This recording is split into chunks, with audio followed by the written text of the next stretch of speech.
Et bonjour, Moutassem Amour avec vous, bienvenue à ce nouvel épisode du podcast Pratiquer la méditation.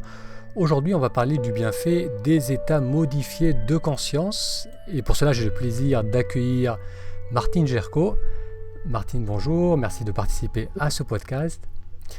Alors Martine, vous êtes une psychologue clinicienne formée en tant que psychanalyste et psychothérapeute. Vous exercez à Paris en cabinet libéral depuis maintenant, vous avez dit, plus de 25 ans. 35 ans. 35 ans, et vous êtes spécialisé dans les états modifiés de conscience qui ont le potentiel d'aider les personnes à guérir. Donc parmi les approches que vous utilisez, il y a la respiration holotropique et le chamanisme thérapeutique. Et votre dernier livre paru aux éditions Mama s'appelle « Une psy parle aux esprits ». Donc merci de participer à ce podcast. Et en préparant cet entretien, j'ai regardé plusieurs de vos vidéos, notamment celle sur la respiration holotropique. Et j'ai trouvé que c'était assez impressionnant de voir toutes ces personnes qui, à travers cette respiration, qui à travers ce travail, semblent complètement sortir de leur mode de fonctionnement habituel. On les voit respirer, à les voir bouger. On devine qu'il y a un profond lâcher-prise. C'est comme si la personne n'est plus restreinte par son identité ou par l'image qu'elle a d'elle-même. Donc la première question que j'aimerais vous poser, Martine, c'est tout d'abord, qu'est-ce que c'est que la respiration holotropique? Et est-ce que c'est ça qui modifie notre état de conscience? Et quel est le bienfait d'avoir un état de conscience modifié? Donc ça, c'est 3 questions en une, mais voilà, est-ce qu'on peut commencer par définir et parler de la respiration holotropique? Alors, comme son nom l'indique, respiration holotropique, c'est une approche qui a été créée par un psychanalyste américain d'origine tchèque, qui s'appelle Stanislas Grof, et qui a été également, dans les années 60, le créateur des thérapies psycholytiques, c'est-à-dire sous LSD, qui étaient pratiquées dans le monde entier.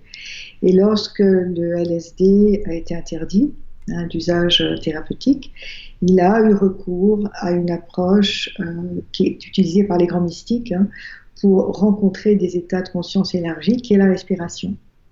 Alors, donc, la respiration holotropique, on part de la respiration, qui est une respiration accélérée, profonde, dynamique, accompagnée de musique évocatrice. Et la conjonction de cette respiration ventrale, accompagnée des musiques évocatrices, va vous mettre dans un état de conscience expansé. Bon, il est évident qu'il ne faut pas la pratiquer seule et qu'il y a des contre-indications qui sont importantes, dont je parlerai plus tard. Mais c'est une approche qui est extrêmement intéressante parce que, grâce au souffle et aux musiques, qui sont des musiques très inductives, vous allez agrandir, votre conscience va s'expanser, va s'ouvrir. Et vous allez pouvoir avoir accès à des expériences de différentes sortes, qui peuvent être des expériences qu'on appelle psychodynamiques, mais qui ont été refoulées, des expériences psychologiques, mais qui ont été refoulées parce que trop douloureuses. Notre inconscient est très, très intelligent. Quand quelque chose est trop douloureux, il y a refoulement de l'expérience. Ce qui fait que très souvent, les gens vous disent « mais j'ai mal depuis telle année, mais je ne sais pas ce qui s'est passé, j'ai complètement oublié ». Donc grâce à la respiration, on peut avoir accès à des couches refoulées. Donc ça crée une hypermnésie, c'est-à-dire des souvenirs qui remontent à la surface. Et la résurgence de souvenirs traumatiques que l'on va pouvoir nommer, ça va permettre aussi au mot MAX de pouvoir disparaître. Parce que ce qui nous fait souffrir, c'est ce sur quoi on n'arrive pas à mettre de mots. Alors pourquoi holotropique? Parce que holos, ça veut dire entièreté, c'est comme la médecine holistique, c'est une médecine globale, et tropique, ça vient du grec trépéine, se diriger vers. Donc c'est une approche qui nous met en contact avec des couches psychologiques de notre identité, mais l'originalité de Grof, c'est sa découverte du monde périnatal, c'est-à-dire du monde autour de la naissance, autour de la gestation et autour de la conception. C'est-à-dire que pendant une séance holotropique, on peut avoir accès à des mémoires situées autour de cette période de naissance fétale et conceptionnelle. Et ça, c'est extraordinaire parce qu'on s'aperçoit que lorsque le bébé vient au monde, il n'est pas table rase, mais il est déjà détenteur de tout un savoir. Le bébé a une conscience intra-utérine. Et puis, la respiration, cette ouverture, ces portes de la perception, nous permettent aussi de nous rencontrer en tant qu'être spirituel. Et on a accès à des mémoires transgénérationnelles, à des mémoires karmiques, si on y croit. Bon, on est entre nous, donc si vous faites cette chaîne, c'est que quelque part, vous avez un positionnement qui est comme le mien. Il est évident que les psychanalystes, je ne parle pas de mémoire karmique, mais il est extraordinaire de pouvoir, parfois, je ne parle pas toujours, mais parfois, entendre des gens qui vont se mettre à parler des langues qu'ils n'ont jamais apprises. Donc, on est dans cet état d'ouverture de conscience en relation avec un champ quantique, avec un champ d'information. Et c'est ça qui est fascinant. On se rencontre en tant qu'être différent, puisqu'on découvre des couches de nous-mêmes auxquelles on n'avait jamais pu avoir accès. D'accord. Et donc ça se fait à travers la respiration, à travers un type de respiration, donc qui est une sorte d'hyperventilation. Et ensuite, il y a un accompagnement musical qui donne un rythme. Voilà, donc la séance dure 3 heures, en groupe ou même en individuel. Et la personne qui va respirer est allongée sur un matelas, les yeux bandés, et avec une couverture sur elle-même, parce que lorsqu'on commence à rentrer en hyperventilation, en respiration accélérée, ça crée une hypothermie, c'est-à-dire que la température du corps baisse. Donc c'est important d'être bien couvert. Et vous allez respirer sur ces musiques très actives, très dynamiques, jusqu'à ce que votre connexion à la réalité se modifie un petit peu. Vous sentez que les choses changent, mais vous avez toujours conscience des bruits qui sont autour de vous. Mais il y a quelque chose qui se passe au niveau de votre perception de la réalité. Et à ce moment-là, vous pouvez reprendre votre respiration habituelle. Il est évident que vous n'allez pas vous mettre en hyperventilation pendant 3 heures, ce serait trop fatigant. Et vous avez un sitter, donc quelqu'un qui vous accompagne et qui est là pendant toute la durée de l'expérience. La séance, comme je vous le dis, dure 3 heures, et une fois que l'énergie est montée, on va mettre des musiques plus panoramiques, des musiques plus vastes, qui ont trait à la détresse, à la tristesse humaine, puisque c'est aussi une approche pour aller nous rencontrer dans des phases qui ont été refoulées, dans des stades qui ont été peut-être source de douleur, de tristesse, d'errance psychique, affective. Donc c'est important de vraiment rentrer à l'intérieur de soi grâce au souffle. Parce que le souffle va abolir les défenses, les mécanismes de défense et les résistances. Et puis ensuite, troisième temps, donc chaque temps musical dure 45 minutes, on met des musiques ascensionnelles, des musiques spirituelles qui vont nous permettre, après la douleur, après le combat, de pouvoir monter dans des couches supérieures. Pour une musique spirituelle, c'est un travail qui s'adresse au psychologique, au corporel, au spirituel. Mais on n'est pas du tout dans une quelconque idéologie religieuse. Le spirituel, ce n'est pas le religieux, et le religieux, ce n'est pas le spirituel. Alors, ce qui est intéressant aussi dans le travail holotropique, c'est qu'il y a un travail sur le corps. C'est-à-dire que la respiration hyperventilée, ça peut créer des tétanies, donc des rigidifications musculaires, qui sont en fait des expressions de tension psychologique.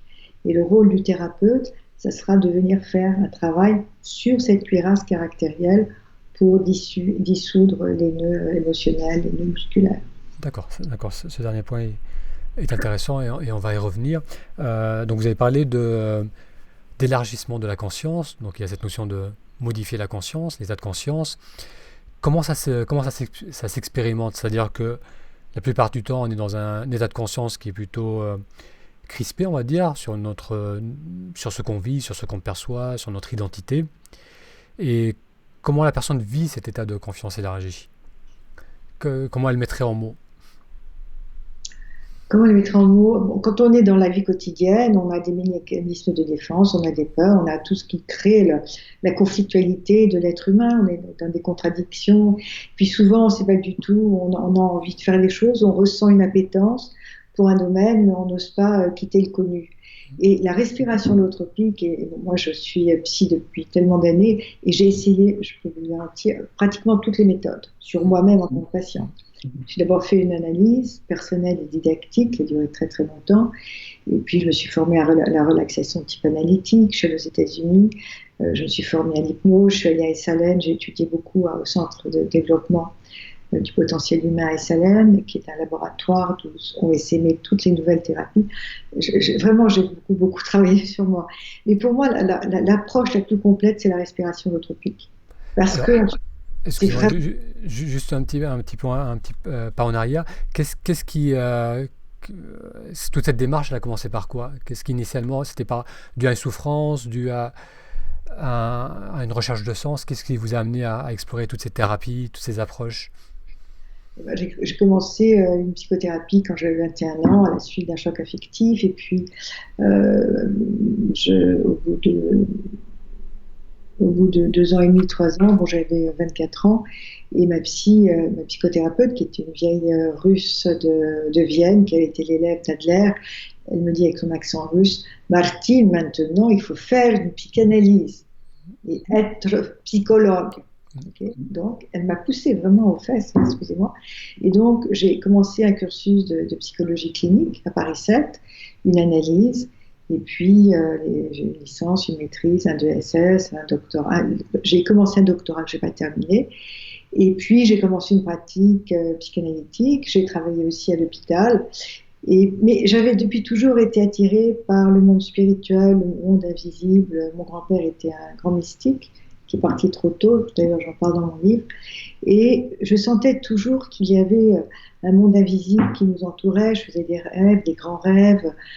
Quand j'étais petite, je sortais de mon corps, mais je ne sais pas du tout à l'époque que c'était des sorties du corps, jusqu'à ce que je rencontre Grove, que je lise les livres de Robert Monroe, Out of Body Experience, et que je me rende compte que je n'étais pas folle, je vivais des expériences hors du corps. Et les enfants sont très très proches du monde invisible, du monde imaginal. Mais souvent, ils n'osent pas en parler aux parents parce qu'on va leur dire, mais ça n'existe pas. Et si on dit à un enfant, ce que tu vis, ça n'existe pas, mais ça le coupe de ses perceptions. C'est intéressant parce que vous notez qu'il y avait cet appel de la spiritualité dans votre démarche d'étudier la psychanalyse et ses différentes approches. Parce que parfois, même souvent, je pense qu'on perçoit la psychanalyse pas nécessairement comme spirituelle, mais presque comme analytique, avec un côté scientifique sans être vraiment scientifique. Alors que vous avez vu très rapidement qu'il y avait un lien entre la psychanalyse, l'inconscient et l'accès à la spiritualité ou à ce qui peut nous dépasser. Et lorsque Freud crée la psychanalyse, c'est à Vienne, c'est une ville qui est extrêmement antisémite, il est juif, et il n'a pas envie que la psychanalyse soit ravalée au judaïsme, qu'elle soit identifiée au judaïsme, et il a envie d'en faire un corpus scientifique. Est-ce que la psychanalyse, c'est un corpus scientifique? C'est vrai qu'il a créé toute une métapsychologie, il a créé c'est très conceptualisé, la psychanalyse, c'est très construit. Mais on est au début d'une discipline, donc il faut la crédibiliser. Mais très, très vite et très souvent dans sa vie, et puis surtout à la fin de sa vie, il a dit, mais si je devais revivre, en fait, je m'intéresserais à l'occulte. Il a écrit des très beaux textes sur l'occultisme, sur la télépathie. Son grand-père était rabbin, était un kabbaliste. Mais il fallait qu'il se différencie de tout ça. Et qu'il soit un vrai viennois, c'est-à-dire quelqu'un de laïque et un médecin entre guillemets, scientifique. Jung s'en fichait, Jung n'était pas juif. Donc Jung, il pouvait aller là où il voulait. C'est le fils chéri de Freud. Et puis ils vont se séparer justement par rapport à tout ce que Jung percevait sur un plan spirituel et chamanique. Jung, c'est un grand chaman. Dans le livre rouge, on est complètement éberlué par tout ce qu'il a fait, et durant une période qui avait été qualifiée de psychotique. Mais si on s'intéresse au chamanisme, cette période psychotique, entre guillemets, qu'il a vécue, c'est une période de démembrement. Le chaman passe par cette période de déstructuration pour être reconnu par le clan en tant que chaman, parce qu'il a réussi à se guérir tout seul. Voilà. Donc, Freud, c'est pas un rationaliste, un vulgaire rationaliste qui fiche à la poubelle tout ce qui est de l'ordre du spirituel. Non, il est obligé de le faire. Et ce qui est extrêmement intéressant quand on s'interroge par rapport à l'inconscient. L'inconscient, c'est vraiment ce qui caractérise la psychanalyse, le monde du rêve aussi. Et quand Freud dit le rêve, c'est la voie royale de l'inconscient, attendez, le rêve, c'est tout sauf rationnel. Mais en même temps, on peut pas le mesurer, on peut pas, c'est pas objectif comme information. mais en même temps, ça nous donne des informations tellement extraordinaires. Et l'inconscient, on parle de l'inconscient, c'est l'inconscient qui nous régit. Mais l'inconscient, on ne le voit pas, c'est du domaine de l'invisible. Et le psychanalyste, il va travailler avec de l'invisible, avec l'invisible de son patient et avec son propre invisible. Et pour qu'un analyste, attends, il y a quelque chose aussi qui me paraît important, excusez-moi, mais pour qu'un analyste soit vraiment à l'écoute de son patient, parce qu'il y a le discours du patient, mais ce qui est important, c'est pas le discours manifeste, c'est tout ce qui se cache derrière le patient. Il faut sacrément que le psy soit intuitif, qu'il puisse écouter avec une troisième oreille. Parce que s'il écoute avec ses deux oreilles physiques, il va passer à côté de l'essentiel du discours du patient. Et donc on est dans quelque chose de très subtil là. D'accord. Et donc ça, vous en aviez l'intuition assez tôt dans cette démarche. Ouais, ouais, tout à fait. Mais pour moi, la psychanalyse, c'était... bon, je n'allais pas bien. Hein, je n'allais pas bien, 21 ans. Je sentais que j'étais pas là où je devais être, en fait, pour mon propre épanouissement. Et la psychanalyse, psychanalyse, en fait, c'est l'analyse de l'âme, psycha, hein, ça va du psyché, hein, le souffle, l'âme. Donc c'est l'analyse de l'âme. Oui, et c'est vrai que pour revenir sur ce que vous disiez par rapport à Freud, il y a cette nécessité de rentrer un peu dans le moule de la culture dans laquelle il a évolué, et peut-être avec la modernisation de la société qui allait de plus en plus vers ce qui semblait scientifique, il a dû un peu adapter ce qu'il avait à proposer. Mais c'est vrai que le lien entre le corps, la psyché et l'âme, tout est intimement lié. Et on ne peut pas agir sur l'un sans agir sur l'autre. Et c'est vrai que notre culture moderne a tendance à un peu fragmenter et à mettre chaque aspect dans des cases avec des thérapies adaptées. Mais ultimement, tout est intimement lié. Et qu'on travaille sur l'âme, on travaille sur la psyché, et on travaille aussi sur le corps. Vous avez parlé de votre début de parcours au niveau de la psy. Qu'est-ce qui ensuite vous a fait découvrir l'approche du chamanisme et notamment la respiration holotropique?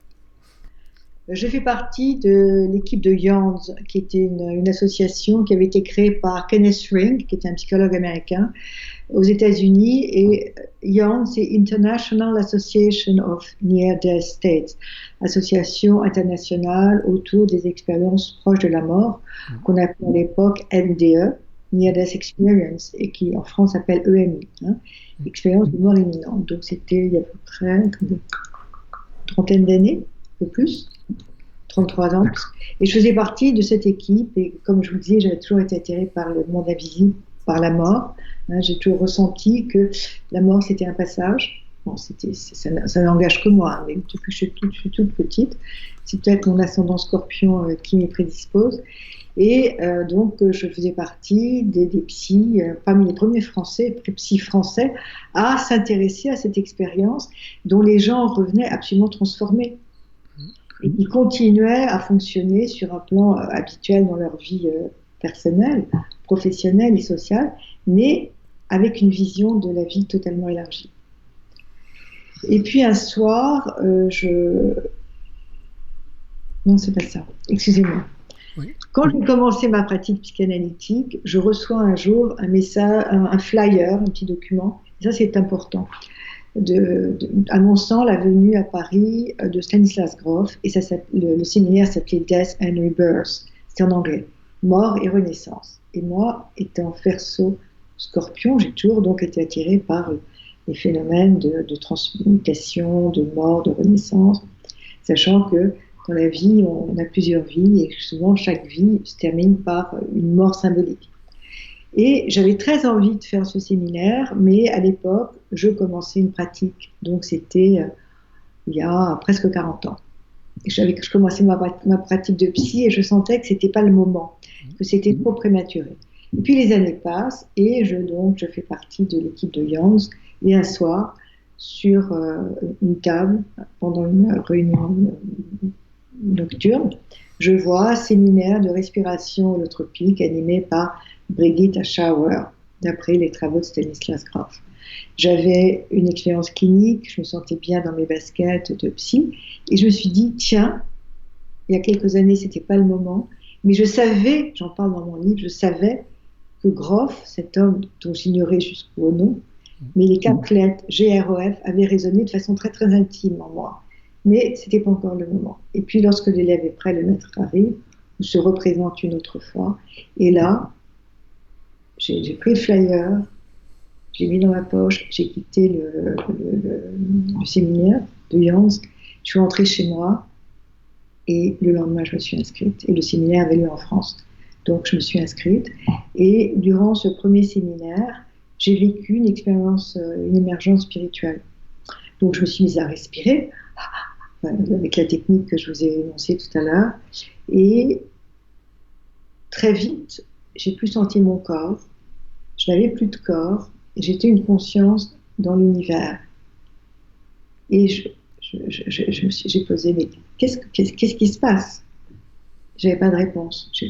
Et ce qui m'avait amené à cet état, donc il y avait la respiration, mais également la danse, parce que lorsque je vis l'expérience holotropique en tant que participante, je respire, et puis soudain l'énergie me danse. C'est pas moi qui décide de danser, mais l'énergie, le souffle me fait danser, et c'est à partir de la danse, je suis allongée et je danse sur mon matelas, que je rentre dans l'expérience. Et je m'étais mise à danser, et j'avais l'impression que je dansais pour une divinité solaire. Et je me souviens, je revois la scène, et j'ai l'impression que je dansais la danse de Shiva. Et puis hop, j'ai quitté mon corps. Et je pose la question, mais qui suis-je? Il n'y a pas de réponse. J'étais un point dans l'univers, et en même temps j'étais tout l'univers.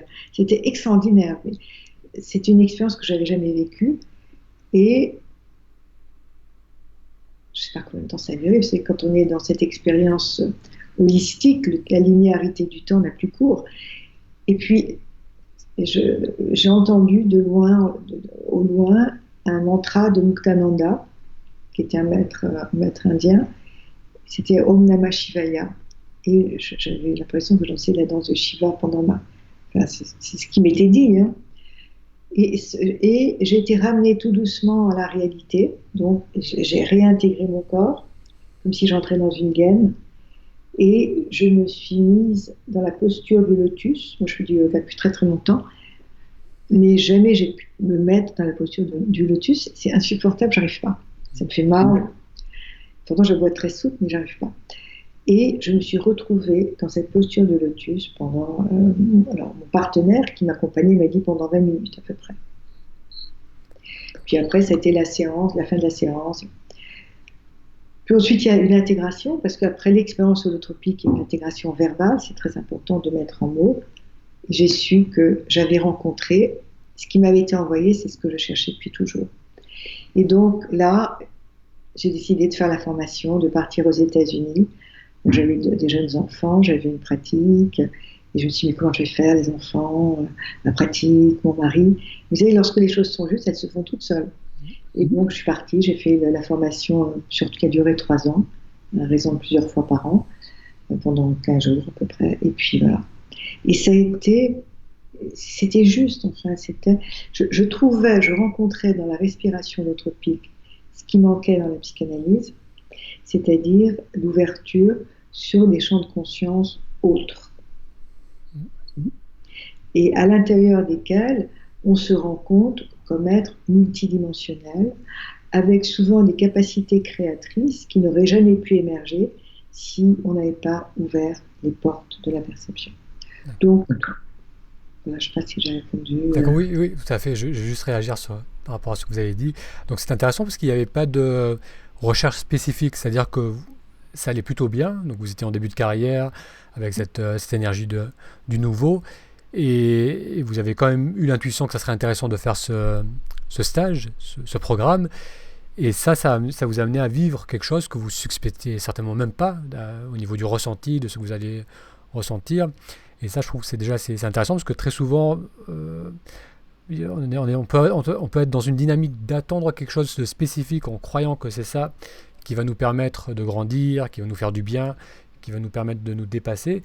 Mais bien souvent, c'est quelque chose de complètement différent. C'est vraiment, on ouvre la porte sur un nouveau mode de perception, sur une nouvelle façon d'être, et sans s'y attendre, sans préméditer c'est cela, et c'est bien, et c'est lorsqu'on a ce genre de changement qui doit amener une profonde transformation. Qui Mm. certainement vous a dit, là vous êtes rendu compte qu'il y avait vraiment quelque chose d'unique à cette expérience et qui vous a donné envie de poursuivre dans cette voie. Donc, Donc, donc après cette expérience, vous êtes parti pour vous former à cette approche. voilà, donc je suis partie aux États-Unis me former, donc je partais à peu près 3 fois par an, 3 ou 4 fois par an, à raison de 2 semaines. Et puis là, j'ai rencontré des gens tellement extraordinaires, d'une grande ouverture. Et ce qui est extraordinaire, c'est que les courants aux États-Unis naissent de façon tellement plus rapide, tellement plus spontanée qu'en France. Donc, moi, je me suis formée à l'EMDR il y a une vingtaine d'années avec David Servan-Schreiber. Mais donc en France, l'EMDR a commencé à être pratiqué il y a une vingtaine d'années, mais aux États-Unis il y a 40 ans. Tout arrive tellement tard en France. Maintenant, notre société vit une ouverture de conscience. C'est vrai qu'il y a une appétence du public pour quelque chose d'autre, hein, pour une ouverture. Les valeurs matérielles, économiques ne nous satisfont plus. Mais en France, tout arrive tellement tard. Oui, Moi, quand j'ai c'est commencé... retenu. Ah oui. On résiste tout ce qui est oui, tout ce qui est nouveau. Il y a c'est vrai qu'il y a dans la culture en France ou en Europe en général, sauf peut-être dans les pays anglo-saxons, c'est vrai qu'il y a souvent une résistance à tout ce qui peut amener un changement dans la façon de penser et de fonctionner. Oui, oui, tout à fait. Mon livre, Une psy parle aux esprits, j'aurais jamais certainement pu l'écrire comme ça, j'aurais jamais pu me divulguer comme ça. Et bon, maintenant, j'ai pas le même âge non plus, donc j'ai une expérience que j'avais pas à l'époque, mais j'aurais été brûlée comme hérétique. Alors que, autant quand Freud écrit dans les années 20, il a quand même comme disciple très proche Otto Rank, qui écrit un livre qui s'appelle Le traumatisme de la naissance. Il est très proche de Sándor Ferenczi, qui est un psychanalyste de l'école hongroise, qui a été le premier à parler de catharsis, de la thérapie cathartique, de relaxation. C'est le premier qui a osé toucher son patient. C'est le premier qui ose parler de tendresse envers le patient, alors que les disciples de Freud sont très secs. Et puis, malgré tout, malgré cette orthodoxie, qu'est-ce qu'il y a comme mort, comme suicide, comme rivalité parmi les disciples, hein? Enfin, je veux dire qu'ils ne sont pas tendres les uns avec les autres. Et maintenant, l'œuvre de Ferenczi, elle est complètement connue et reconnue. Enfin. Et toucher un patient avec du tact, évidemment, puis on ne va pas toucher n'importe quel patient. Hein. C'est au psychanalyste, enfin au psychothérapeute, de sentir et de faire les choses avec tact. Et quand quelqu'un a du mal à parler, et quand on lui touche délicatement la main, quand on s'approche de lui, ça va faciliter la parole. Parce que ça va permettre à quelque chose de se libérer. Tout est une question de tact et d'approche, et de formation aussi, et de travail sur soi. Et beaucoup de psychanalystes, pourquoi la psychanalyse a été tellement décriée? C'est parce qu'elle est restée essentiellement un outil intellectuel. C'est-à-dire qu'on a oublié qui était derrière la figure du psychanalyste.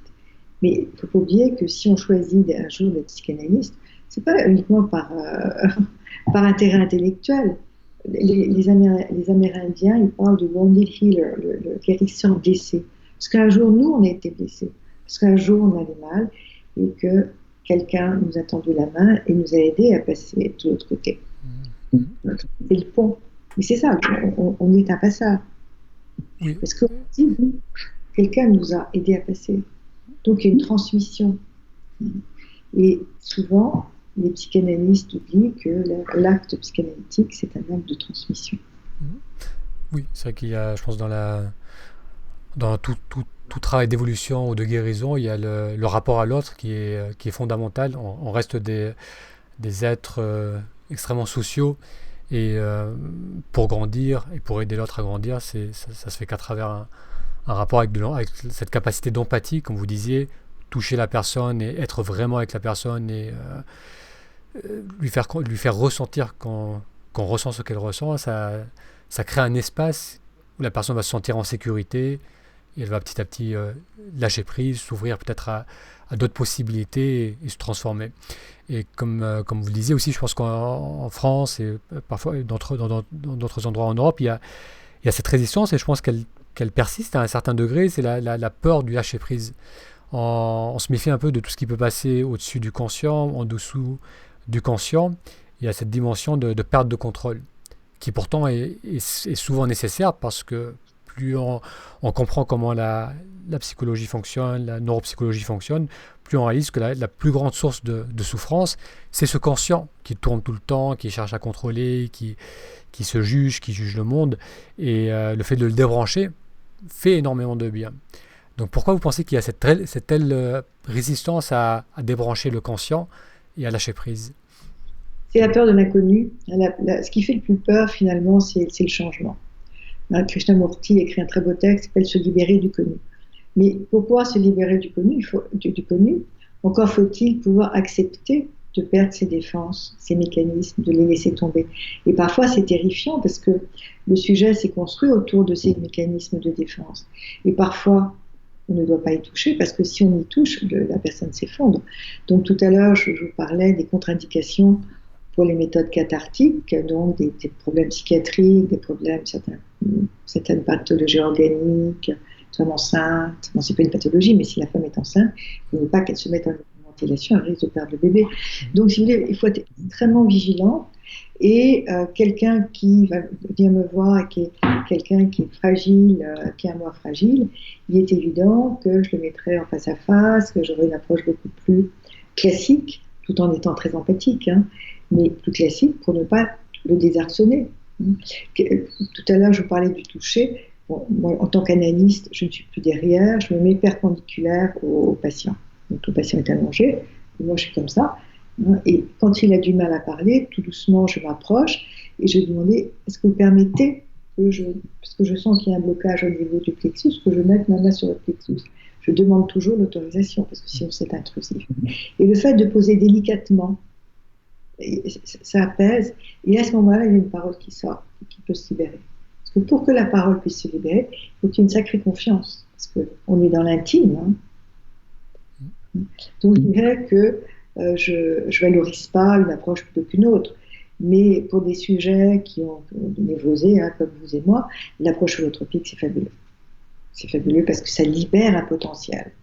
Mais pour des sujets plus fragiles, l'important, c'est de les ancrer dans cette réalité.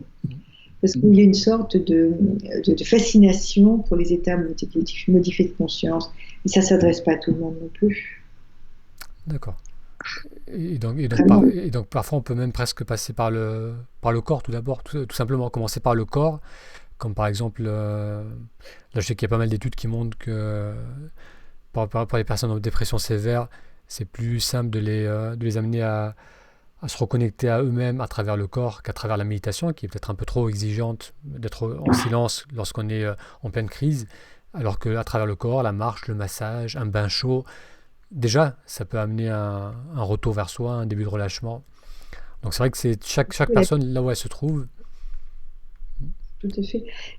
Tout à l'heure, je vous disais que j'avais une approche intégrative, et c'est la personne qui va me guider dans la technique, j'ai pas le mot, mais dans l'approche que je vais opérer avec elle. C'est comme si j'avais une palette de couleurs, et puis en fonction de la personne, je vais harmoniser les couleurs. Et c'est elle, in fine, qui va me guider dans la façon dont je vais l'accompagner. D'accord. Alors par rapport à la respiration holotropique et à ce travail, donc il y a l'importance de l'accompagnement, mais est-ce qu'il y a une version que les gens peuvent expérimenter chez eux, qu'on peut faire seul chez soi? Alors, je dirais non. On ne pratique pas la respiration holotropique tout seul, parce que vous pouvez partir dans un état. C'est comme les gens prennent du LSD. Pourquoi le LSD a été interdit? Parce que les gens en prenaient de façon sauvage, sans protocole, sans accompagnement. Ils vivaient une expérience, ils étaient un aigle, un papillon, hop, ils se balançaient par la fenêtre. Si pendant une séance, un patient dit qu'il est papillon ou oiseau, ok, je vais lui dire, ok, qu'est-ce qui se passe à l'intérieur de toi? Ah ben, je me sens libre. Alors que généralement, j'ai toujours eu les ailes serrées contre le corps et je ne pouvais pas décoller. On est dans le symbole. Tout ça, tout est symbole. Mais les gens qui vivaient cette expérience en état d'expansion de conscience sans accompagnement, il n'y avait plus aucune discrimination. Quand quelqu'un me dit, je suis un oiseau, je suis une tigresse, je suis un tigre, voilà, je suis un tigre, j'ai mis mon territoire, j'arrive à le délimiter, puis personne ne peut entrer dedans. Enfin, je dis, ok, deviens ce tigre. qu'est-ce qui se passe? Enfin, je vais le faire travailler autour de cette énergie. Mais je suis là pour le contenir s'il déborde. Mais quand on est tout seul chez soi, qu'en soit-il, on peut se mettre à tout casser, parce qu'il n'y a pas de limite. Dans en respiration holotropique, c'est très cadré. L'expérience, elle se vit sur le matelas. Et si un participant commence à être un petit peu trop agité, on lui dit stop, tu restes sur ton matelas. Et il y a des consignes qui sont données. Donc, ne jamais pratiquer seul. D'accord. Et voilà, c'est Oui. jamais seul. D'accord. Et là, par rapport à ce que vous disiez, c'est vrai que ça m'a fait, d'ailleurs en regardant certaines de ces vidéos, ou bien la description de cette approche de la respiration holotropique, ça m'a fait un peu penser justement à la prise de psychédéliques, la prise de LSD, autres drogues qui permettent justement d'élargir la conscience, et notamment aussi les rêves, les musiques, les endroits où on va, où il y a la musique qui pulse avec un certain rythme. Donc ça met les personnes dans une transe, lorsqu'en plus elles prennent ce genre de drogue, ça les fait complètement planer. Mais c'est vrai qu'il n'y a pas cette notion de cadre, où effectivement on peut facilement partir dans des excès, ou se blesser ou blesser quelqu'un d'autre, bien que c'est aussi intéressant de savoir que c'est rarement toxique, ce genre de drogue, dans le sens que c'est plus la déshydratation qui tue les gens, souvent dans ces fêtes, parce qu'ils ne pensent pas à boire, ou bien c'est, comme vous disiez, le fait de se jeter d'une fenêtre. Donc là, le fait d'avoir une conscience modifiée, ça ne nous met pas en danger, mais c'est essentiel de créer un environnement où, dans cette conscience modifiée, on ne risque pas de se faire mal. Attendez, le MDMA, parce que vous parliez de l'ecstasy, moi j'ai très bien connu le créateur de la molécule qu'il appelait le MDMA, et il s'appelait Sacha Shulgin. Et je vivais aux États-Unis, j'étais mariée avec un médecin américain, donc je participais, je connaissais très bien cette culture un peu underground. Et Sacha Shulgin disait toujours que l'importance, effectivement, c'était de boire beaucoup, mais de connaître l'origine. Il fallait que les cristaux soient extrêmement purs. Mais si ce sont des cristaux trafiqués, évidemment que ça peut créer des dégâts diffèrent, neurologiques. Mais si c'est pris de façon respectueuse, aux États-Unis, on utilise encore maintenant, maintenant on réutilise le MDMA dans le cas de thérapie de couple, puisque c'est une substance empathogène qui ouvre le chakra du cœur. Mais si c'est pris n'importe comment dans les rêves, oui. C'est comme l'ayahuasca, il n'y a pas d'accoutumance avec l'ayahuasca. Des gens qui ont un moi faible, on parlait d'ego, il faut déjà être sacrément structuré. Il faut que ça soit pris de façon ritualisée, avec un accompagnement sûr, une diète qui a été préliminaire à la prise d'expérience. Enfin, il y a tout un protocole à respecter. Les plantes, les substances psychédéliques, elles ont leur intelligence. Oui, et c'est vrai que là, je voyais qu'ils ont commencé à refaire des études par rapport à l'utilisation de microdoses de ces différents psychédéliques, et que ça s'avérait très efficace pour des personnes en fin de vie, les amener à accueillir cette période d'une manière beaucoup plus sereine, pour les dépressions sévères, pour un tas de conditions assez compliquées, que ça pouvait, même une seule expérience, le fait de leur montrer, de les amener dans cette modification de conscience, leur montrer qu'il y a autre chose, peut amener un shift, un changement assez radical, et améliorer grandement la qualité de la vie de cette personne. Et Grof, justement, en fait, il a commencé à utiliser le LSD quand il était à Prague. Il est tchèque, il était chef de service à l'hôpital Saint-Charles à Prague, psychiatre, psychanalyste. Puis un jour, il a reçu une caisse de LSD de la part d'Albert Hoffman, des laboratoires 112, pour qu'il l'expérimente auprès de patients. Et Grof est quelqu'un de très éthique, donc il n'a pas voulu l'expérimenter avant lui d'avoir vécu des expériences sous LSD. Et puis il s'est aperçu que sous LSD, il avait accès à tout un matériel. C'est le même, on a accès au même matériel qu'en respiration holotropique, sauf qu'en respiration holotropique, on respire de façon rapide, c'est fatigant, qu'avec le LSD, vous laissez la pilule qui va faire le travail. Et il en a donné justement à des patients en fin de vie. Et il s'est aperçu, ce que vous disiez tout à l'heure, juste à l'instant, que le patient en fin de vie, à qui on donne une dose de LSD, va pouvoir aborder la mort avec beaucoup plus de pacification. Il est calme, il est beaucoup plus serein et il accepte ces derniers moments de vie. Et il y a un très beau livre, si vous parlez anglais, je ne sais pas s'il est traduit en français, de la femme d'Aldous Huxley en français, qui s'appelle en anglais This Timeless Moment, ce moment sans fin, et dans lequel elle relate les derniers jours de vie de Aldous, qui écrit Le meilleur des mondes, Moksha. Et il vit sous LSD des moments d'extase, alors qu'il avait un cancer de la langue, de la bouche, énorme. Mais le LSD lui permet d'aborder la mort avec une très très grande sérénité et de pouvoir vivre énormément d'étapes qui sont décrites dans le Bardo Todol. D'accord. D'accord. Donc, si ces approches, disons la prise de lésé, c'est pas forcément facilement accessible, et comme vous disiez, la qualité, il faut extrêmement se méfier. Donc pour l'instant, c'est pour la grande majorité d'entre nous, c'est pas une voie facile ou accessible. Il y a cette respiration holotropique qui peut être une voie très intéressante. Mais même si on ne fait pas ça, moi ce que je retiens déjà, c'est que cette notion d'élargir la conscience, donc de passer dans cet état de conscience modifié, et le simple fait de se décrisper de cette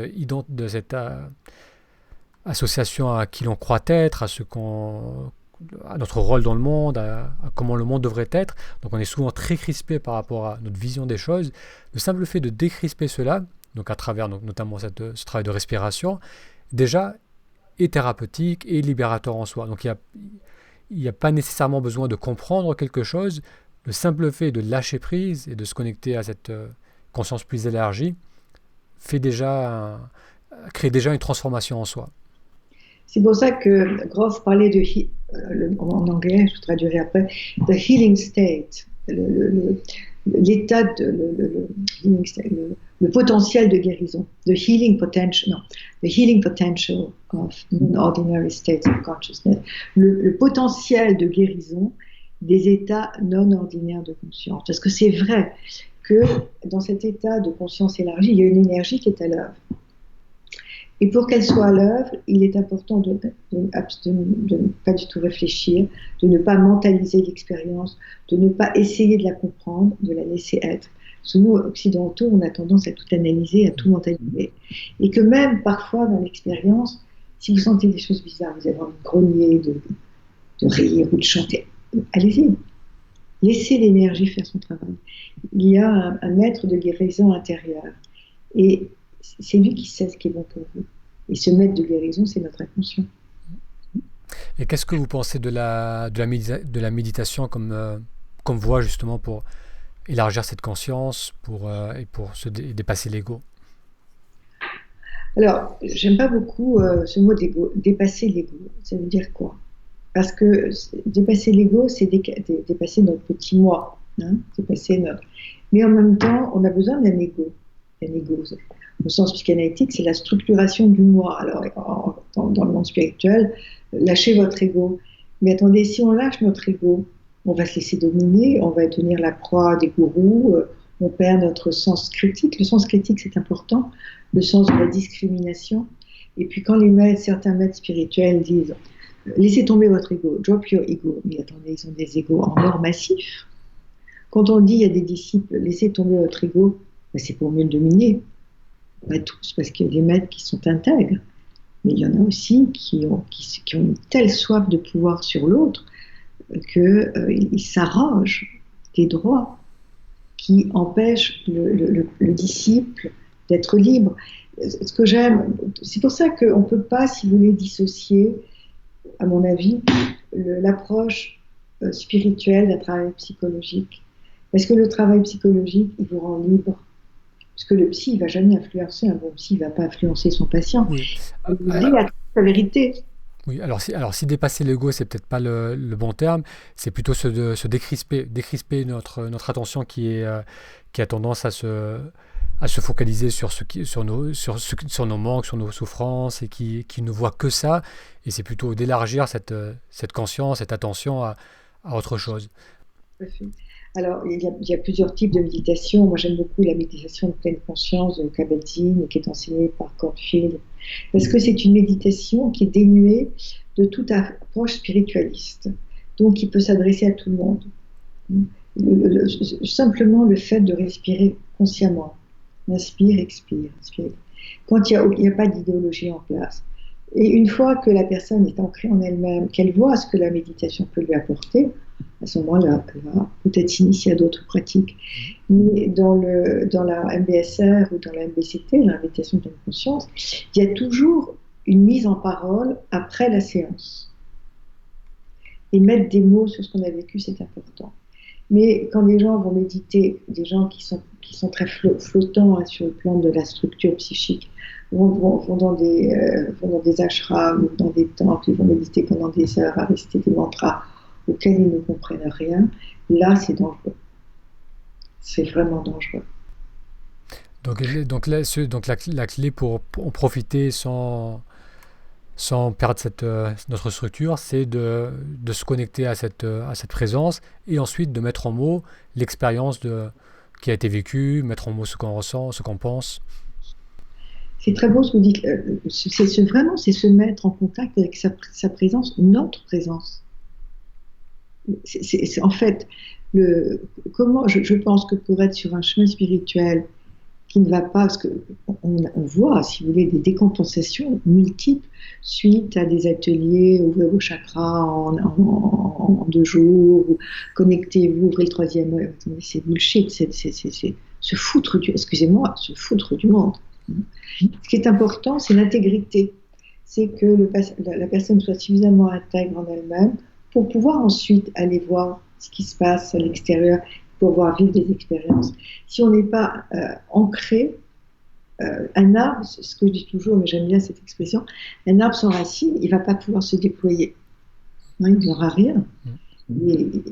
Et nous, si on n'a pas de racines, comment pouvons-nous nous déployer? Quand on va chercher à droite et à gauche des réponses, alors, on est occidentaux, on est des occidentaux. Et je pense qu'il est tout à fait nocif d'aller chercher dans d'autres cultures ou dans d'autres civilisations des réponses qui ne vont pas nous recentrer sur nous-mêmes. Oui, c'est vrai oui, je vois tout à fait. C'est vrai qu'il y a parfois il y a tout un pardon. Ouais. Oui, parfois il y a tout un folklore qui vient, ou quelque chose de très exotique qui vient avec ces différentes approches, et c'est pas forcément adapté à notre culture, même à notre corps au niveau de la souplesse. Et c'est vrai que moi, à travers le blog de pratiquer la méditation, je garde un œil sur ça, parce que c'est vrai que parfois on ne différencie pas forcément l'exotisme ou la tradition du bienfait qu'on peut vivre à travers une pratique épurée de retour à soi. Et c'est pour ça que on a parlé régulièrement du corps à travers cette discussion, vous et moi. Le corps, je trouve que c'est souvent un bon intermédiaire. C'est-à-dire qu'on est dans le corps, on est dans le présent, on est dans le corps, on est dans la matière, et c'est toujours un ancrage qui est accessible et qui peut nous ramener à la réalité de l'expérience. C'est quoi, tout à fait, je suis complètement d'accord avec vous. Moi, j'ai suivi pendant plusieurs années l'enseignement d'Osho Rajneesh. Je ne l'ai pas connu quand il était encore dans son corps, mais j'aimais beaucoup ce qu'il disait. Je suis allée à Pune, donc là je forme en Inde. Et ce que j'aimais dans les méditations, c'est que les méditations les plus importantes étaient axées sur la danse, sur le mouvement. L'énergie rencontrée à travers la danse.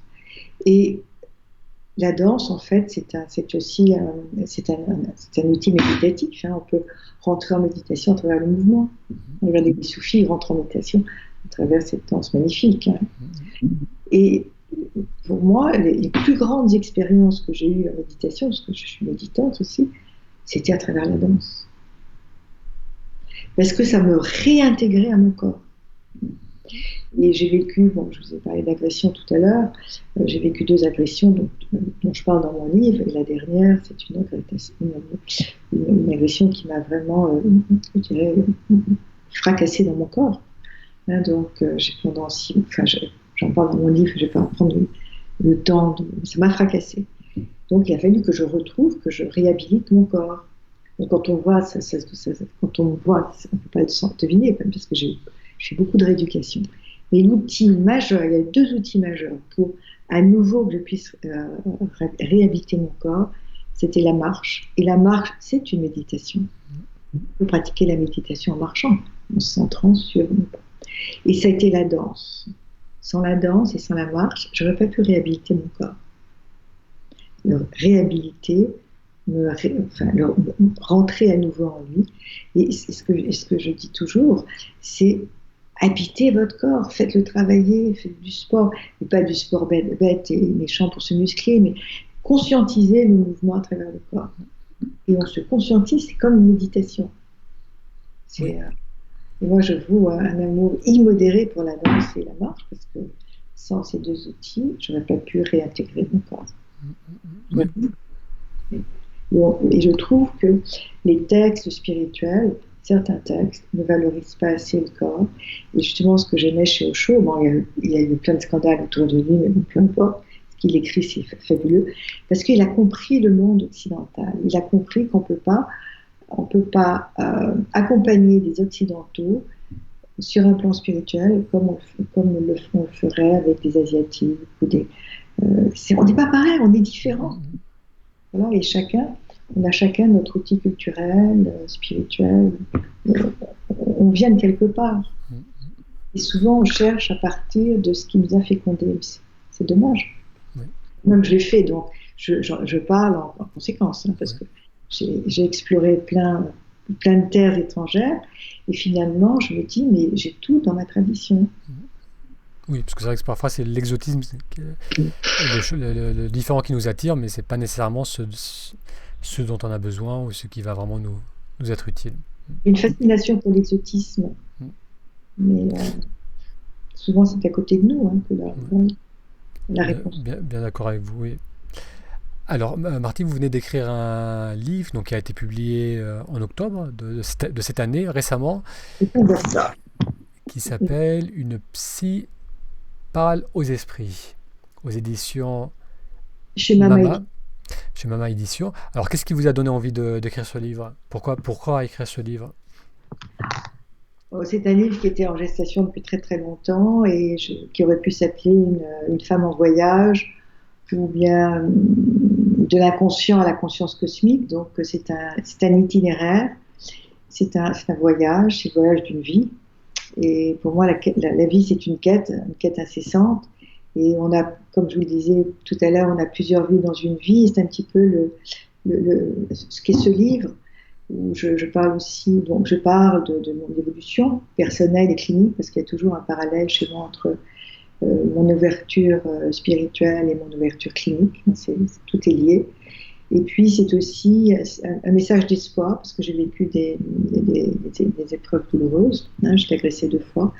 Et ce livre, c'est aussi une invitation à la résilience. C'est-à-dire, ce que j'ai voulu montrer, c'est que souvent, les épreuves, je ne suis pas la seule, on vit chacune avec notre propre langage, mais j'ai voulu montrer aussi qu'on peut se relever d'expériences totalement mortifères, destructrices, où on a l'impression qu'on a été abandonné pendant cette deuxième agression a eu lieu en 2016 et j'ai l'impression d'être sur la croix et que je criais mon Dieu, pourquoi m'as-tu abandonné? Quand j'étais dans le noir, dans le tunnel, je ne savais pas du tout, je ne voyais pas la lumière. Puis un jour, je me suis dit, mais ok, t'es là, c'est de donner du sens. C'est là que les choses ont complètement changé. C'est-à-dire donner du sens à l'expérience. Mais au départ, quand j'étais sur mon lit d'hôpital avec un corset, une pompe à bouger, perfusé de tous les côtés, de la ferraille dans tout mon corps, je ne pensais pas du tout que je pourrais m'en sortir. J'étais dans un état de désespoir. Parce que le désespoir, ça existe. Mais je m'en suis sortie. Et ça m'a ramené aussi à tous les êtres qui ont vécu des épreuves, à la déportation. Moi, je suis très marquée par la Shoah. Et je me suis souvent posé la question, mais comment tous ces êtres qui ont vécu l'horreur, l'abomination, comment ils ont pu s'en sortir? C'est parce qu'ils sentaient qu'il y avait autre chose et qu'il leur fallait donner du sens à cette période carcérale qu'ils vivaient. C'est l'abomination.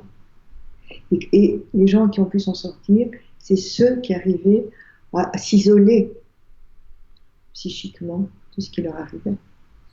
Parce que parfois, on arrive à s'isoler en se dissociant. de la peine. Et parfois, je me dissociais de la peine, de la douleur que j'éprouvais pour retrouver un monde spirituel.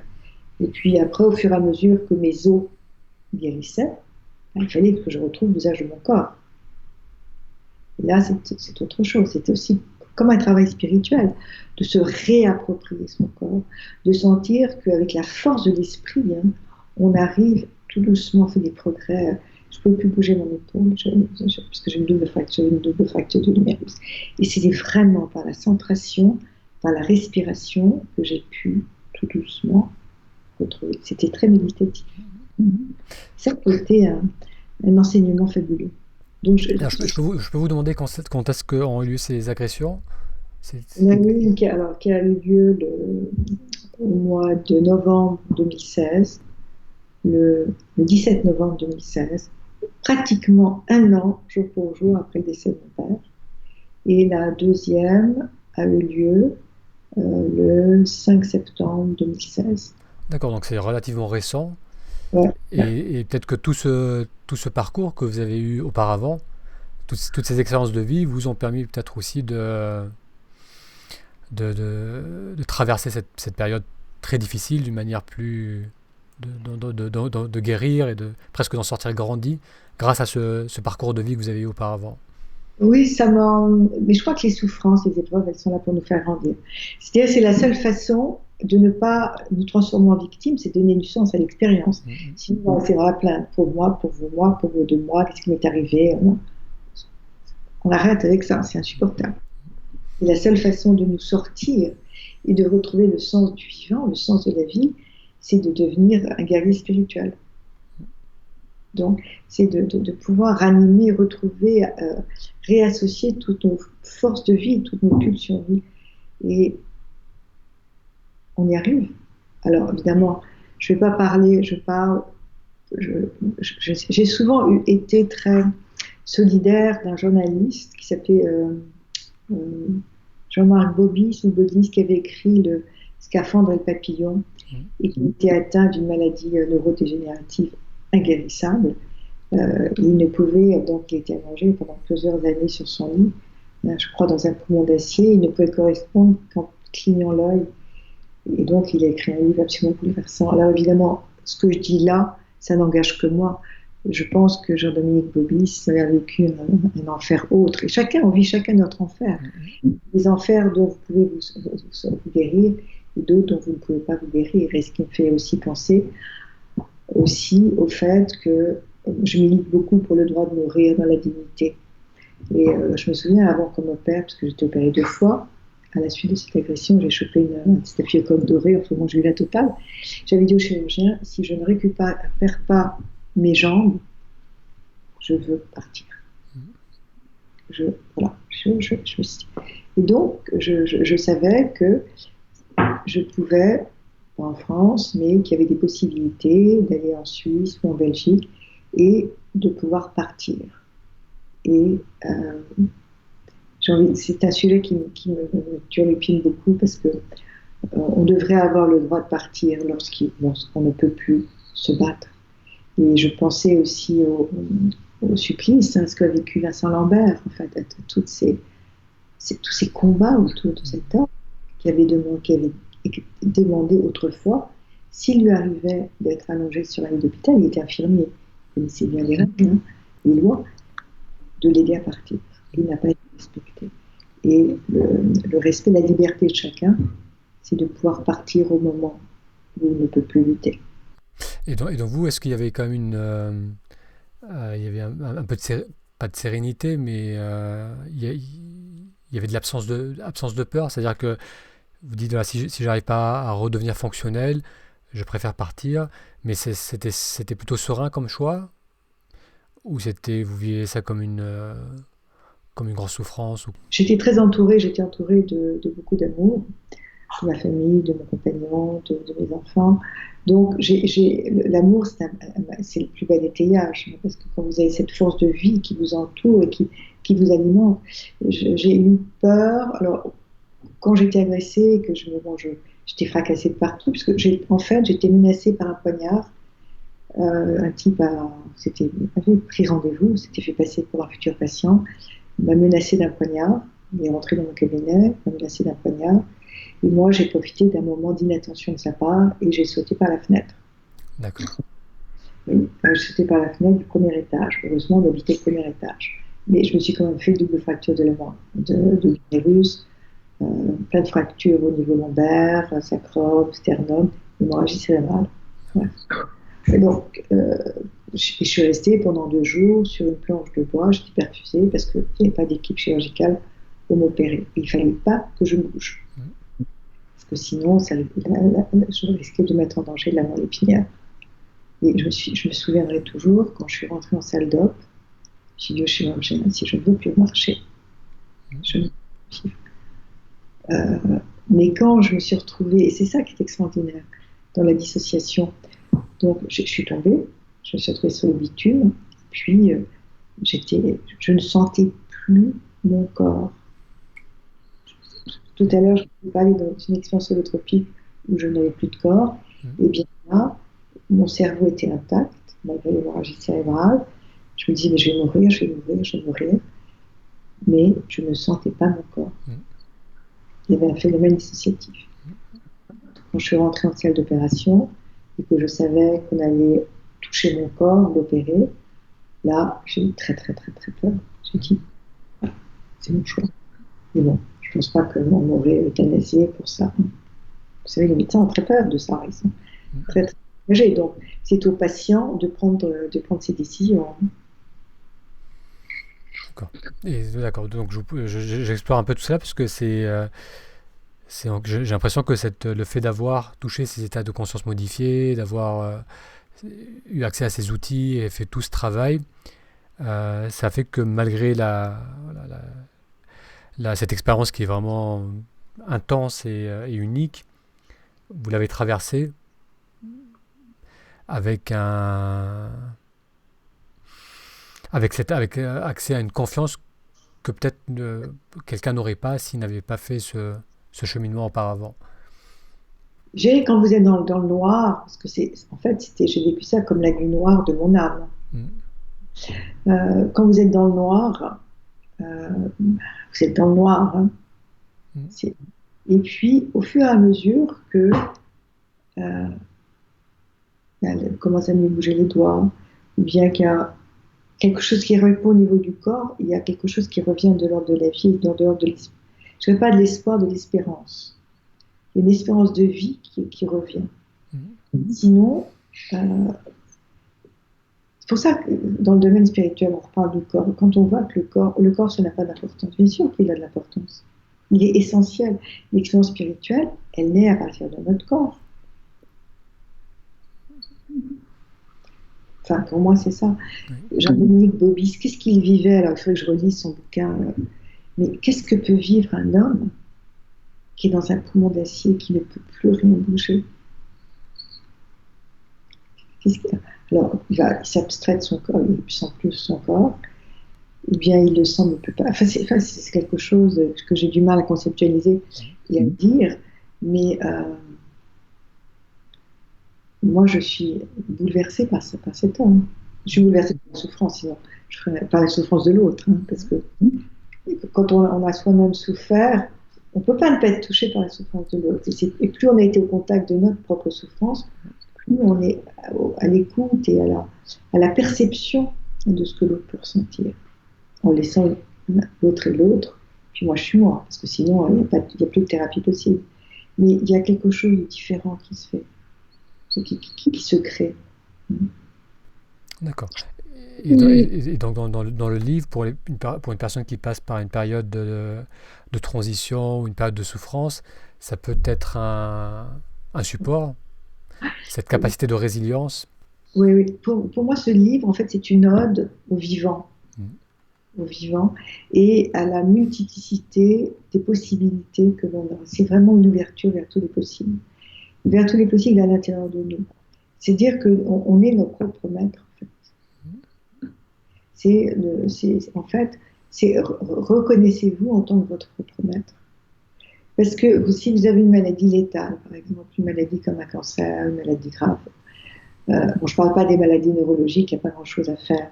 Mais si vous avez une maladie comme un cancer, ou comme une maladie, enfin, c'est surtout cette maladie qui est terrible, on voit que les gens qui bénéficient de prises en charge multiples vont beaucoup mieux s'en sortir, ou auront plus de chances de rémission.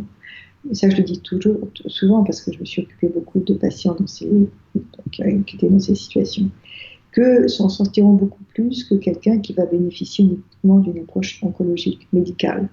Quelqu'un qui, en plus de la chimio, va pouvoir chercher lui-même aussi d'autres modes de guérison, tels que l'homéopathie, l'acupuncture, le yoga, la méditation, des approches holistiques qui vont venir booster son système immunitaire, s'en sortent beaucoup mieux que quelqu'un qui va recevoir passivement.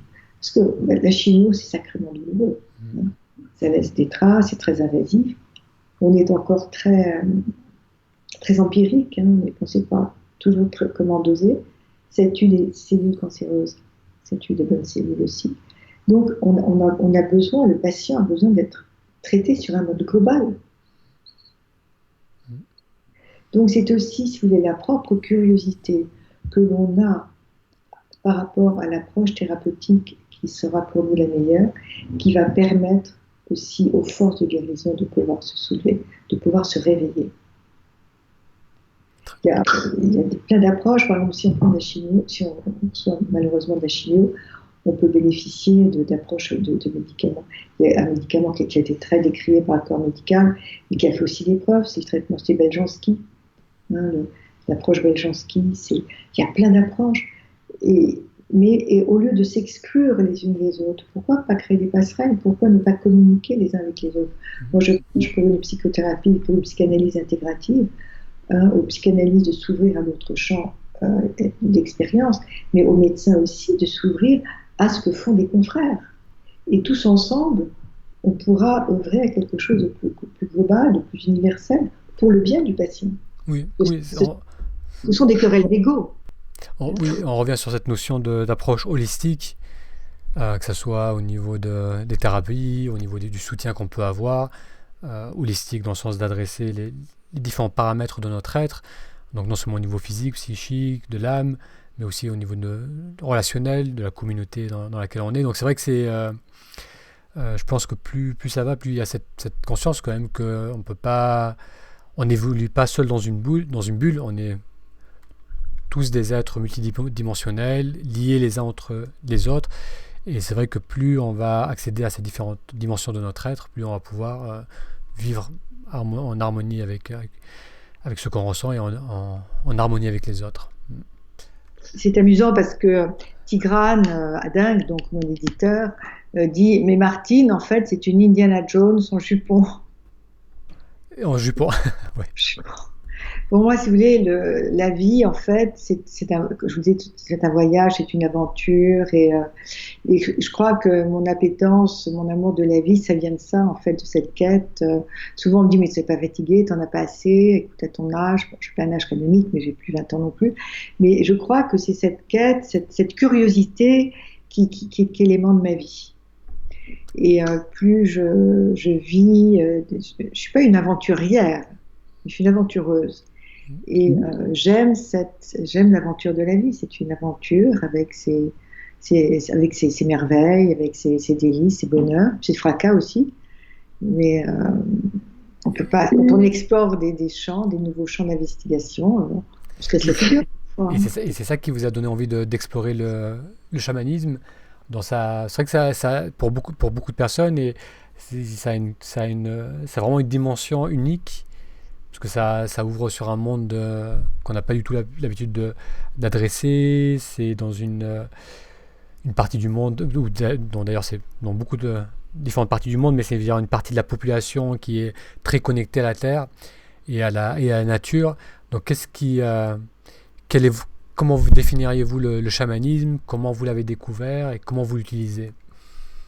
Alors le chamanisme, c'est l'approche spirituelle. et l'approche de guérison la plus ancienne. Et puis chaque peuple, chaque tradition a sa propre tradition chamanique. En fait, c'est la connexion avec la nature. Et dans le chamanisme, on part du principe que tout ce qui est de l'ordre, tout ce qui est dans la nature est vivant et est animé. Et il n'y a aucune idéologie dans le chamanisme, c'est une expérience directe. Mais encore, pour ça, faut-il, enfin dans le monde occidental, se former. Moi, j'étais formée par la FSS, Foundation for Shamanic Studies, qui a été créée aux États-Unis, en Californie, par Michael Arner. Donc, j'ai fait toutes les formations, tous les séminaires, plus la formation sur 3 ans. Puis, j'ai été formée par Sandra Engerman. Et j'ai connu le chamanisme quand je me suis formée à la respiration holotropique, puisque Michael Arner venait nous enseigner le chamanisme, qu'il appelle core chamanisme, c'est-à-dire c'est un renouveau chamanique, c'est-à-dire que il est enseigné, il a retrouvé, ce qui est intéressant chez Michael Arner, c'était un anthropologue, donc il a beaucoup, pour ses recherches, voyagé en Amazonie, au Brésil, en Amérique centrale, en Amérique du Sud, et puis il a vécu des initiations, hein, et qu'il a traduites dans notre langage occidental. Donc dans ces formations, hein, on nous initie à des techniques, mais qui demandent, si vous voulez, on n'apprend pas l'anglais comme ça en 3 séances. Hein. Pour l'anglais, on apprend le vocabulaire, les règles de grammaire, il y a toute une grammaire, et pour le chamanisme, c'est pareil. Donc, moi je dirais que je ne dis pas que je suis une chamane, hein, pas du tout. Je suis une praticienne du chamanisme, c'est-à-dire que j'inclus le chamanisme à l'intérieur de ma pratique. Si on me demande maintenant qu'est-ce que tu es, qu'est-ce que tu fais, je dirais que je suis une guérisseuse. Au sens anglais, on dit healer. J'aide les gens à rencontrer leur potentiel de guérison. Moi, je suis un intercesseur, je suis un intermédiaire. Mais c'est pas moi qui soigne. Le chaman, je vais aider l'autre à rencontrer ce potentiel de guérison. Alors, évidemment, il y a la présence, il y a la relation, mais je reste une occidentale. Donc, on ne peut pas être chaman ou pratiquer le chamanisme comme on le pratique en Occident. Pas en Occident, dans les peuples, dans les civilisations premières, en Sibérie, au Pérou. Non, on est différents. C'est pour ça qu'on voit des gens qui vont prendre de l'ayahuasca au Pérou. Donc, les chamans sont très bien pendant l'expérience, mais après, pour l'intégration, ils ne sont pas à notre écoute, ils ne peuvent pas. D'ailleurs, il y a vous avez certainement vu le reportage de Yann Kounen. Oui.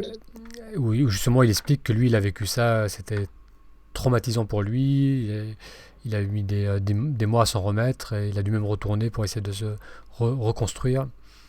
Tout à fait, absolument. Donc, si vous voulez, c'est pour ça que c'est très bien de prendre de l'ayahuasca avec, je pense, des Occidentaux qui ont fait un long travail auprès de chamans expérimentés et qui ont intégré l'approche de l'ayahuasca avec leur mentalité d'occidental. Comme ça, ils peuvent accompagner, comprendre ce qui se vit chez celui qui prend la plante, et ensuite aider à l'intégration. Ça me paraît important. Donc, je me suis formée, j'ai rencontré le chamanisme pendant ma formation avec Groff, et l'état chamanique, en fait, c'est un état de conscience élargie. Et il y a différents, comme on l'a vu tout à l'heure, différentes façons d'accéder à ces états de conscience élargie. Ces états de conscience sont ordinaires, la respiration, la déprivation sensorielle, le jeûne, les caissons, l'isolation sensorielle, quand vous êtes dans l'eau salée, dans le noir, au bout d'un certain temps, et la danse, et le chaman, donc, c'est un intercesseur entre le monde visible et le monde invisible. Et il opère toujours avec son tambour, qui est sa monture, et il est accompagné par des guides, ou ce qu'on appelle des spirit teachers, par des animaux, par des esprits, on les appelle aussi les enseignants pleins de compassion, compassionate teachers. Et donc, il va toujours opérer, travailler, accompagner de ces aides Et accompagné de ses aides, il va prendre son tambour et puis il va aller dans le monde invisible, à la recherche de ce dont a besoin le patient. Voilà. Donc, moi, je suis un peu fatiguée, hein. Je suis un peu naze. Oui. Parce que je sais que ça va être coupé. Voilà. Donc, moi, je travaille beaucoup au tambour. Je n'aime pas, je ne vais jamais dire aux patients, mais écoutez, vous êtes malade, c'est pas la peine d'aller voir un médecin. Moi, non. Mais c'est du foutage de gueule. Hein. Moi, ne le mettez pas. Mais un soin chamanique, ça ne remplace ni un traitement médical, ni une psychothérapie. Et il n'y a rien de magique. Les gens pensent que le chamanisme, ça va leur éviter de travailler sur eux. Non. Moi, je me souviens, quand j'ai suivi toutes ces formations à la FSS, si vous n'avez pas lu les livres de Michael Harmer, je vous les conseille, il fallait sacrément remplir des dossiers, vous aviez des interviews pour être accepté. Il y avait beaucoup de gens qui n'étaient pas acceptés parce que c'était pas assez solide. On travaille quand même avec les mondes invisibles. Il se passe des choses tout à fait curieuses. Vous apprenez à voyager, vous apprenez à rencontrer vos guides, vous allez obtenir des informations. Les informations, elles viennent du monde invisible. Est-ce que c'est pas votre inconscient qui vous les envoie? Il y a différentes façons de nommer toutes ces choses. C'est comme faire un travail de magnétisme. Alors vous avez des gens qui se forment au magnétisme, à la guérison du magnétisme, au Reiki, mais finalement c'est une reliance à la source. Point. Il y a plein de techniques, mais qui nous emmènent à la source.